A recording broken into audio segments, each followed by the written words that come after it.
Sa mga fast food chain, lalo na yung may kasamang laruan, hindi rin daw po discounted. Samantala, discounted rin ng 5% ang tubig at kuryente ng mga senior citizen basta sa inyo po nakapangalan ang bill.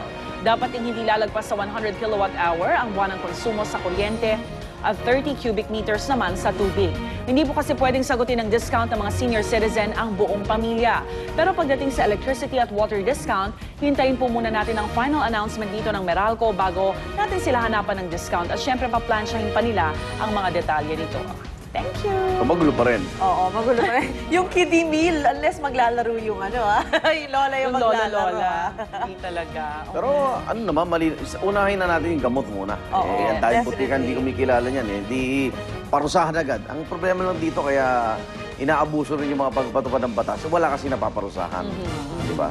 Implementasyon. Ang linaw naman, wag na magmaangam pa yung mga may-ari ng butika. No? 20% is 20%. Hindi 20 pesos, ha? At ngayon, wala pang VAT, ha? Tsaka meron ngayon, na alam niyo mas yung mga lolo at lola natin, minsan, may sakit na yan, ang pinapabili ng gamot yung anak. Yes. So, kung may authorized letter naman, no? Di ba? Pwede na yun, wag nang pagdahilan, di ba? Oo.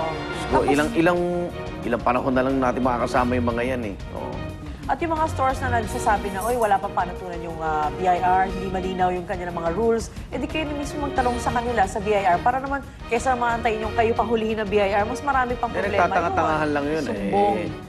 At tagal lang pinalabas yan, ngayon nga lang yung implementation, Alam na nila yun. Napag-usapan na ni Attorney Gabby yung before pa, 3 weeks ago or so.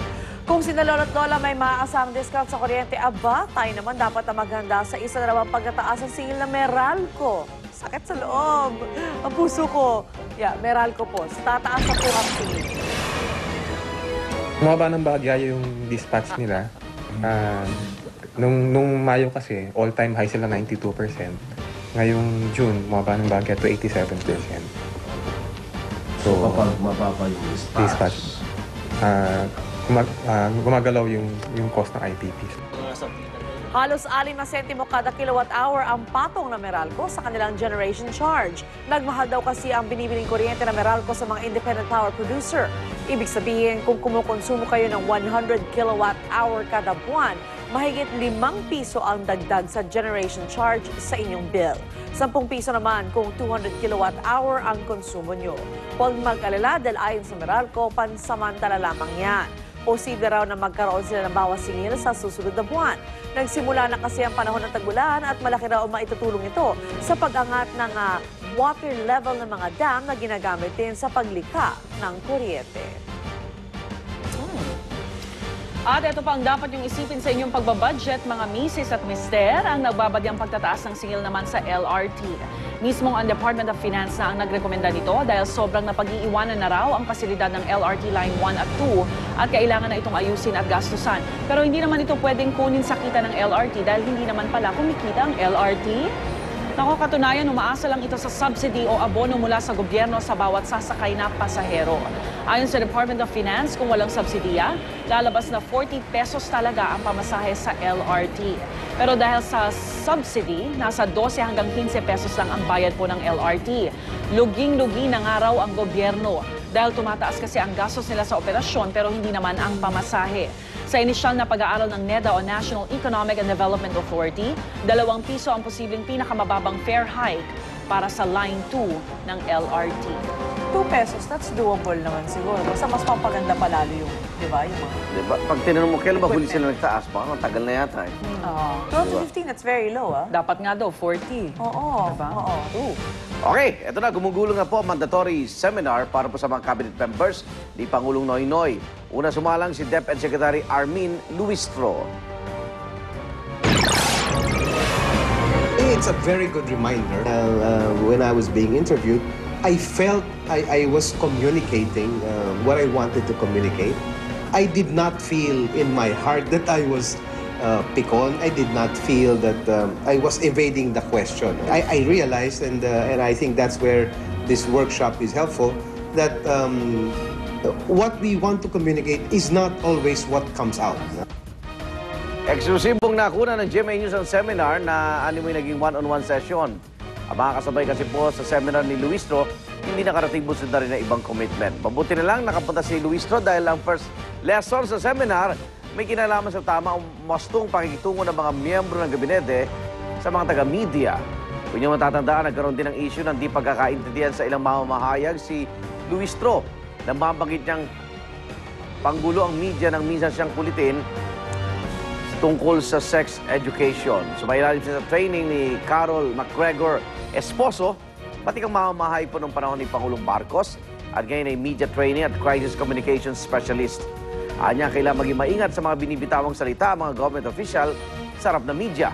Ngayong araw, sasalang sa seminar sina Jazz Secretary Leila de Lima, DSWD Secretary Dicky Soliman, PMS Chief Julia Abad at si Presidential Spokesman Edwin Lacerda na ilang beses na rin pong nakatampuhan po rin ng media sa palasyo. Ang sabi po ni Luis Tro, hindi kayo nakakatulong na media. So hindi yan sinabing iba yung nanggugulo. Hindi kayo nakakatulong. Parang mas masakit yun, ah. Ang hindi nakakatulong? Hindi kayo nakakatulong. Nag-sorry na siya when nasabi. Yeah, so nag-sorry na naman. Oh. Dahil hindi rin siya nakatulong nung pag sinabi niya yun. Dahil, anong paraan mo para makipag-communicate sa publiko? Siya, magbabahay-bahay. Ilang milyon tayo. Through media, di ba? Radyo, telebisyon, dyaryo, internet. Meron na nga ngayong mga, may Twitter. Kung ano pang mga social network. Ang dami. Tsaka sa ganyan naman, di ba, just tell the truth. Dahil kung nagsisinungaling ka o may tinatago ka, lalo ka mapapaya, hulihin at huhulihin ka Kaya talaga nga, hindi bahagi ng seminar yung paano hindi malata nagsisinungaling, ha? Oo. Kasi sinasabi nga ni Ma'am Esposo, credibility ang isa sa dapat nilang unahin na i-train. At problema nila kasi, kung problema nila na nakukulitan sila sa media, it's because we ask the questions na hindi masyadong sinasagot o hindi kumpletong sagot, di ba? That's why we have to keep asking. At wala talagang lihim na hindi na ibubunyag. At heto naman po ang pinakabagong chika mula sa mundo ng showbiz pagkatapos ni Charisse. May isa pang Pinay singer na naiintrigang mapapasama din daw sa super sikat ngayong US musical TV series na Glee. Yan po ang ating ipinagmamalaking Miss Saigon, ang international Broadway star na si Lea Salonga. Ang chismis na kumalat sa internet, gaganap daw si Lea bilang mommy ni Charisse. Nakakwentuhan ng kapuso natin si Grace Lee si Lea tungkol dito pero itinanggi naman ni Lea ang chika. Wala raw alok sa kanya para rito. Pero ang pag-amin naman niya, fan din siya ng Glee. Ayun. It would have been a lot of fun, but if it was true. Right.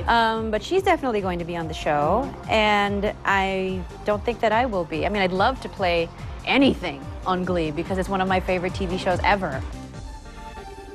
Pero don't worry, Lea fans, dahil mapapanood naman natin si Lea sa sikat na Broadway musical na Cats. At hindi na natin kailangan pumunta sa New York, ha?